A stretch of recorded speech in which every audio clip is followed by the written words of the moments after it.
الحمد للہ وکفیٰ وسلام علی عبادہ الذین اصطفیٰ اما بعد فاعوذ باللہ من الشیطان الرجیم بسم اللہ الرحمن الرحیم یا ایہا الذین آمنوا هل ادلکم علی تجارۃ تنجیکم من عذاب علیم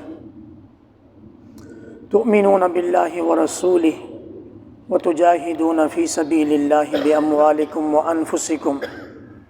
ذالکم خیر لکم ان کنتم تعلمون۔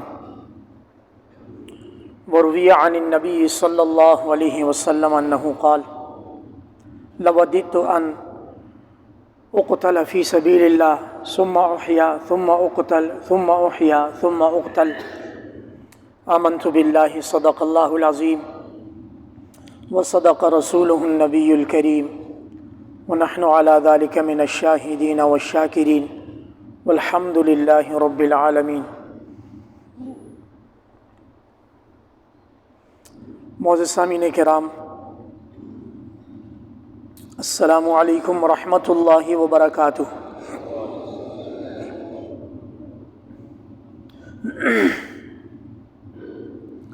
ملکی اور بین الاقوامی حالات کو دیکھتے ہوئے ایک مسلمان کا یہ فریضہ بنتا ہے کہ وہ سب سے پہلے اپنے آپ کو درست کرے اور پھر اس کے بعد اپنے ماتحت، اپنے دائیں بائیں اور اپنے گلی محلہ میں، اپنے آفس میں، جہاں تک اس کی پہنچ ہے وہاں تک اپنی بھی اصلاح کی کوشش کرے اور اصلاح معاشرہ کی بھی کوشش کرے۔ سب کا دنیا سے جانا ٹھہرا ہے، یہاں دنیا میں ہمیشہ کی زندگی کسی کو نہیں ملی۔ بڑے بڑے انبیاء کرام، جن میں طویل عمر پانے والے سیدنا نوح علیہ السلام، سیدنا ابراہیم، سیدنا آدم علیہ السلام، اور اسی طرح تاریخ میں یہ بات لکھی ہے کہ روئے زمین پر طویل ترین عمر پانے والے لقمان حکیم، وہ پیغمبر نہیں تھے لیکن حکمت سے بھرے ہوئے تھے۔ ایک روایت کے مطابق انہوں نے 3500 سال عمر پائی ہے، وہ بھی دنیا سے رخصت ہو گئے۔ جب دنیا سے جانا ٹھہر چکا تو کیوں نہ اس عارضی سی زندگی میں اللہ کے ہاں، اللہ کے مقام پر جو جواب دہی کا مقام ہے، وہاں کی کامیابی کی انسان کوشش کرے۔ اپنے اعمال پر بھی ناقدانہ نظر ہو، تنقید والی نظر ہو اپنے اعمال پر، اپنے اعمال پر خوشی والی نظر نہ ہو کہ میں نے فجر پڑھ لی اور میں نے جمعے کی نماز پڑھا لی اور میں نے 5 نمازیں پڑھ لی، میں نے زکوٰۃ ادا کر لی۔ تسلی والی نگاہ نہ ہو، بلکہ اپنے اوپر ناقدانہ نگاہ ہو۔ تب جا کر کہیں اپنی غلطی پوائنٹ آؤٹ ہوگی اور پھر آپ اس کو صحیح کرنے کی یا اس کو چینج کرنے کی کوشش کریں گے۔ جہاں ہم اصلاح نفس اور اصلاح معاشرہ کی کوشش کرتے ہیں، وہاں ایسے ایسے احوال سامنے آ جاتے ہیں کہ انسان کا دل خون کے آنسو روتا ہے۔ اب ایک طرف فلسطین کے مسلمانوں کی مظلومیت ہے اور دوسری طرف ہم لوگوں کا گناہوں سے باز نہ آنا ہے۔ ہم لوگوں کو اپنے مسلمان مظلوم بھائیوں کی شہادتوں پر، ان کے زخمیوں پر، ان کی حالت زار پر ہمارا دل کچا تو ہوتا ہے، ہمیں ندامت بھی محسوس ہوتی ہے اور ایک درد سی کی ٹیسیں اٹھتی ہیں کہ کاش یہ ہمارے مسلمانوں کے ساتھ نہ ہوتا۔ لیکن اس کے ساتھ ساتھ ہم اجتماعی اور انفرادی طور پر آج تک گناہوں سے باز بھی تو نہیں آئے۔ کسی نے مثال دی تھی کہ غلطی پاؤں کی ہوتی ہے اور چوٹ پیشانی پر آتی ہے، پیشانی کی کوئی غلطی نہیں ہوتی، غلطی ساری کی ساری پاؤں کی ہوتی ہے، ٹھوکر کھا کر انسان گرتا ہے اور گہری چوٹ پیشانی پر آ جاتی ہے۔ اللہ پاک ہمیں معاف فرمائے، کہیں ہماری اہل پاکستان، اہل کراچی، اہل بحریہ ٹاؤن کی غلطی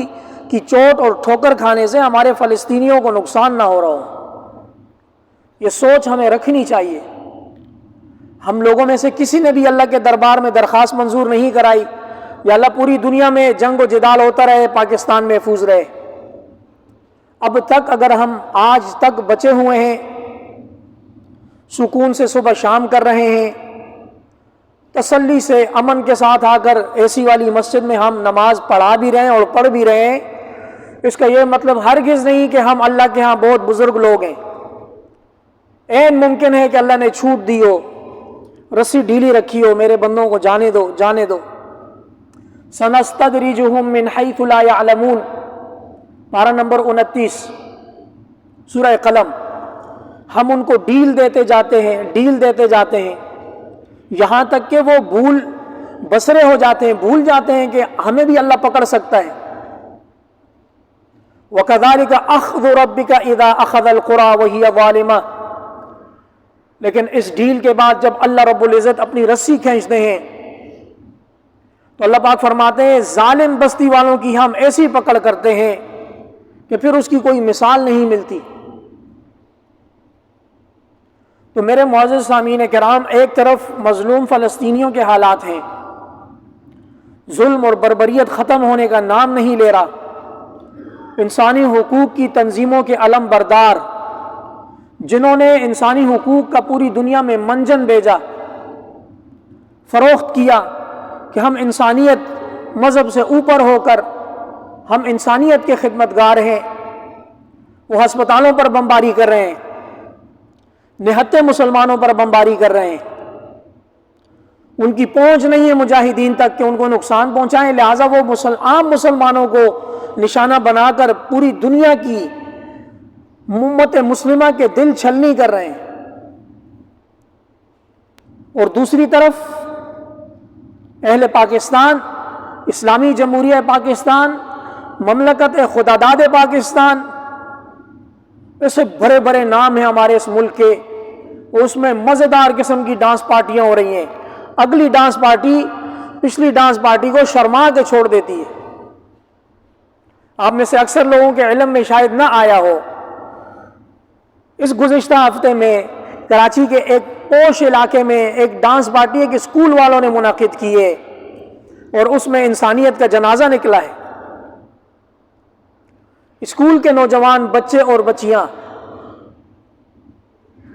اللہ رب العزت کی ذات انصاف والی ہے، واللہ دل کام جاتا ہے، خدا نخواستہ اللہ کا عذاب آئے، اللہ کو کیا منہ دکھائیں گے۔ ایک طرف امت مسلمہ کی مظلومیت، اہل فلسطین کی حالت، اور ایک طرف ہمارے پاکستان والوں کی حالت، پھر اس کے اوپر مستضاد یہ کہ جو حالات وہاں چل رہے ہیں، کچھ لوگ یہ کہہ رہے ہیں کہ وہاں دہشت گردی ہے، کچھ کیا، بہت دور رہ کر کمنٹ پاس کرنا۔ یاد رکھیں نبی کریم صلی اللہ علیہ وسلم کی تعلیمات میں جو ہدایات ملتی ہیں وہ یہ ہے کہ جب مسلمانوں پر ظلم ہونے لگے تو اس علاقے کے مسلمانوں پر اور ان کے قریب مسلمانوں پر جہاد فرض عین ہو جاتا ہے۔ اس موقع پر جو پیٹ پھیر کر بھاگتا ہے اس کو جہنم کی وعید سنا دی جاتی ہے۔ پھر اسی طرح اگر روئے زمین پر کہیں پر بھی مسلمانوں پر ظلم ہو رہا ہے، پورے روئے زمین کے مسلمانوں پر بقدر امکانی جتنی ان کی طاقت ہے اس کے مطابق مجاہدین کی مدد کرنا فرض ہو جاتا ہے۔ کیا ہم اور ہمارا معاشرہ اس طرح مجاہدین کی مدد کریں گے کہ ہمارے ہاں ڈانس پارٹیاں ہوں گی؟ ابھی آگے پلان ہو رہا ہے ہیلوئن پارٹی، ہو کیا رہا ہے؟ اللہ پاک ہمیں معاف فرما دے۔ ہم لوگ اپنی سیلیبریشن سے باہر نہیں آ رہے اور وہاں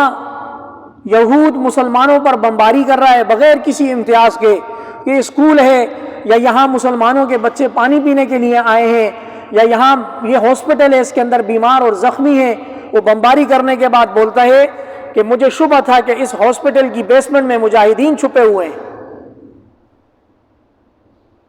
یاد رکھیں انسانیت کے نام پر جتنا انہوں نے منجن بیچا ہے اس کے جنازے انہوں نے خود نکال دیے ہیں۔ اور ایک عرب لکھتے ہیں کہ موجودہ زمانے کے جو یہود ہیں یہ ابو جہل سے بھی بدتر ہیں، اور اس کی وہ دلیل دیتا ہے۔ وہ دلیل یہ ہے کہ جس رات نبی کریم صلی اللہ علیہ وسلم کا مشرکین کفار نے، مشرکین مکہ نے محاصرہ کیا تھا ابو جہل کی سرداری میں، تو انہوں نے نبی کریم صلی اللہ علیہ وسلم کے گھر مبارک کا محاصرہ کیا تھا۔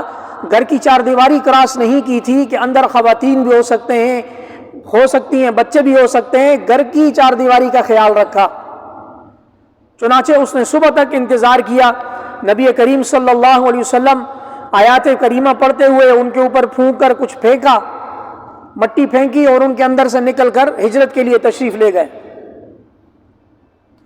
لیکن فی زمانہ جو یہود ہے یہ نہ مسلمان بچوں کو دیکھ رہا ہے، نہ خواتین کو دیکھ رہا ہے، نہ بوڑھوں کو خیال رکھ رہا ہے، نہتے مسلمانوں کو شہید کیا جا رہا ہے۔ یہ ساری کی ساری چیزیں ہم سے چھپی ہوئی نہیں ہیں، اس کے باوجود اگر ہمارے معاشرے میں اجتماعی گناہ ہو تو پھر آپ خود ہی فیصلہ کر لیں کہ اللہ رب العزت کی رحمت کہاں نازل ہوگی۔ سوشل میڈیا پر یہ میسج آتا ہے ہم نے 2.5 کروڑ آیت کریمہ کا اہتمام کرنا ہے، ہم نے اتنا درود و شریف کا اہتمام کرنا ہے مسلمانوں کی مدد کے لیے، فلسطین کے مسلمانوں کی مدد کے لیے۔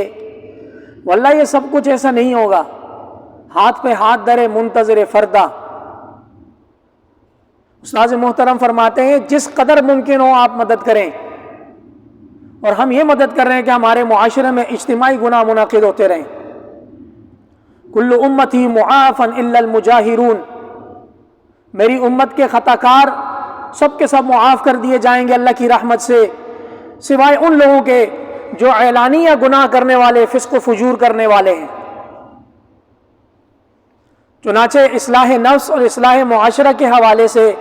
فلسطین کے مسلمانوں کی مدد کے حوالے سے آپ جو بھی اس کو عنوان دے دیں، میری آپ سے درخواست ہے کہ سب سے پہلے ہمارے اپنے اعمال ابھی درست ہونے چاہیے، وہ جس میں سر فہرست گناہوں کو چھوڑنا ہے۔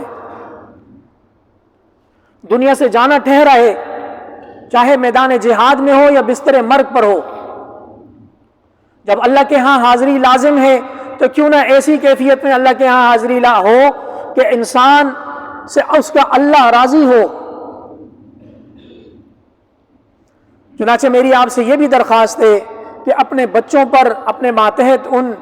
ان چھوٹوں پر جو آپ کے ماتحت ہیں، جن کے آپ سرپرست ہیں، ان کے اسکول کی ایکٹیویٹیز پر، ان کی صبح شام کی ایکٹیویٹیز پر نہ صرف نظر رکھیں، بلکہ جہاں کہیں آپ کو محسوس ہو کہ یہ ساری معاشرت ہمارے اسلام سے ٹکراؤ ہو رہا ہے،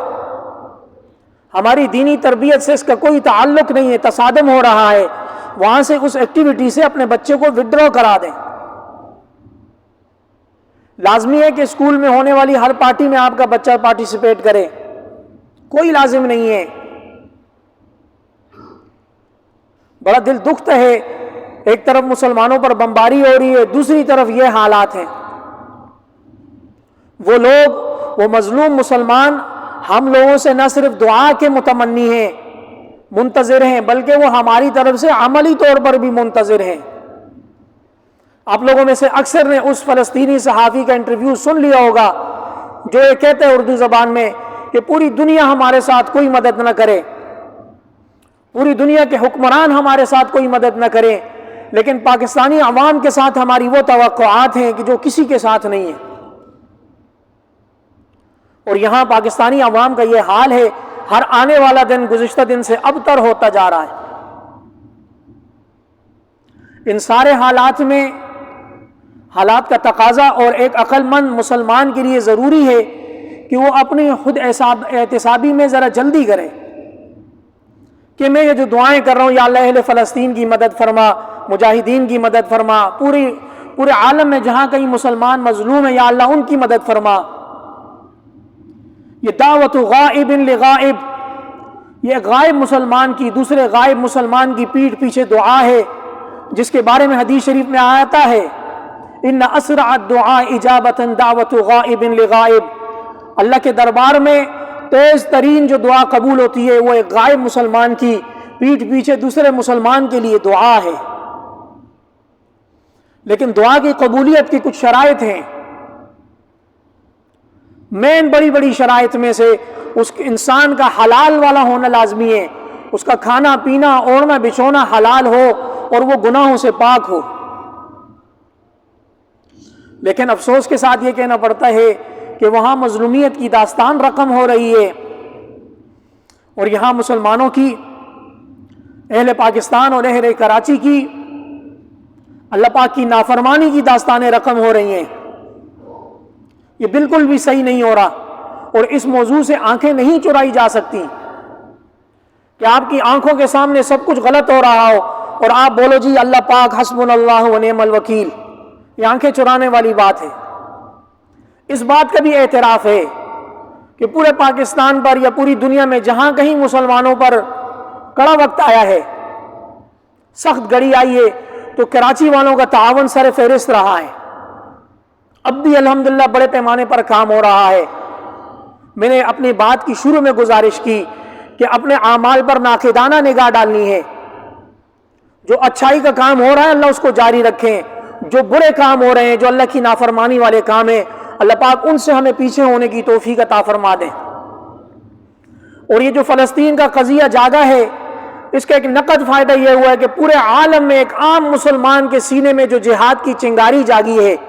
کہ کبھی موقع ملے تو اللہ کے راستے میں اپنی جان کا نذرانہ پیش کر دوں، اللہ رب العزت اس چنگاری کو مزید جلا بخش دیں، اس کو مزید طاقت عطا فرما دیں تاکہ زندگی بھر ہمارے سینوں میں تازہ رہے۔ میں نے گزشتہ جمعے کو یہ عرض کیا تھا کہ باطل نے بڑا خرچہ کیا تھا، بڑی انویسٹمنٹ لگائی تھی کہ مسلمانوں کے نصاب سے، ان کے دل و دماغ سے لفظ جہاد کا مفہوم تبدیل کر کے دہشت گردی کو ڈالا جائے، اور ان کو یہ باور کرایا جائے کہ یہ جہاد کوئی اچھی چیز نہیں ہے۔ لیکن آج ہر مسلمان، اور اللہ کی ذات سے امید ہے کہ ہر مسلم ممالک، ہر مسلم ملک کے حکمران کے دل میں بھی یہ بات آ رہی ہوگی، ہاں لازمی آ رہی ہوگی کہ جہاد ہی میں اس امت کی عزت ہے۔ نبی کریم صلی اللہ علیہ وسلم نے ایک دفعہ اپنے صحابہ سے یہ بڑی درمندانہ سی یہ اپنی کیفیت صحابہ کے سامنے رکھی کہ بہت سارے میرے پاس صحابہ آتے ہیں کہ میں ان کو سوار کر کے میدان جہاد میں روانہ کر دوں، لیکن میرے پاس اسلحہ اور سواری نہیں ہے۔ اس موقع پر فرمایا لوددت ان اقتل فی سبیل اللہ، لوددت ان اخرج فی سبیل اللہ، میری یہ تمنا ہے کہ میں اللہ کے راستے میں جہاد کرتے ہوئے نکلوں، پھر مجھے شہادت ملے، میں پھر زندہ کیا جاؤں، پھر مجھے شہادت ملے، میں پھر زندہ کیا جاؤں، پھر مجھے شہادت ملے، 3 دفعہ۔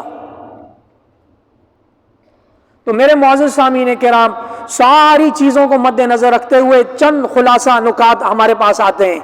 جو بھی امکانی مدد جاری ہے، جس طرح بھی مالی طور پر ہو، دعاؤں کے طور پر ہو، جس طرح بھی ہو، وہ جاری رہنی چاہیے، اس میں کمی نہ آئے۔ نمبر 2، ہمارے اندر سے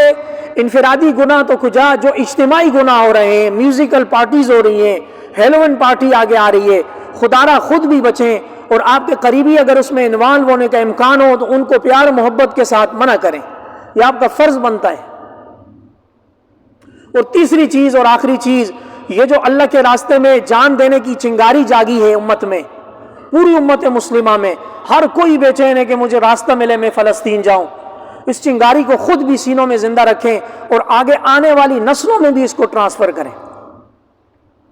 اللہ کریم ہمارے اعمال کو تقویت عطا فرما دیں، اللہ کریم ہمیں اجتماعی اور انفرادی گناہوں سے نجات عطا فرما دیں۔ صلاح الدین ایوبی جو مسلمانوں کی عزت تھی، اس کے بارے میں آتا ہے ایک دفعہ وہ جب لشکر کشی کرنے لگا جمعے والے دن، تو اس نے اپنے جہاد کے کمانڈروں کو بولا ابھی نہ کرو، نماز جمعہ میں ممبروں پر خطباء کو ہمارے لیے نصرت کی دعا کرنے دو، نماز جمعہ کے بعد ہم انشاءاللہ جہاد میں آگے جائیں گے۔ تو ہم تو یہ کام کرتے ہوئے آ رہے ہیں، کرتے رہیں گے بھی انشاءاللہ۔ اللہ پاک کی ذات سے امید ہے وہ مسلمانوں کی اجتماعی دعا کو قبول بھی فرماتے ہیں، لیکن ہمارے اندر کی جو کمیاں ہیں اس کو دور کرنے کی بھرپور کوشش کرنی چاہیے۔ وآخر دعوانا ان الحمد للہ رب العالمین۔ سنتیں ادا کیجیے۔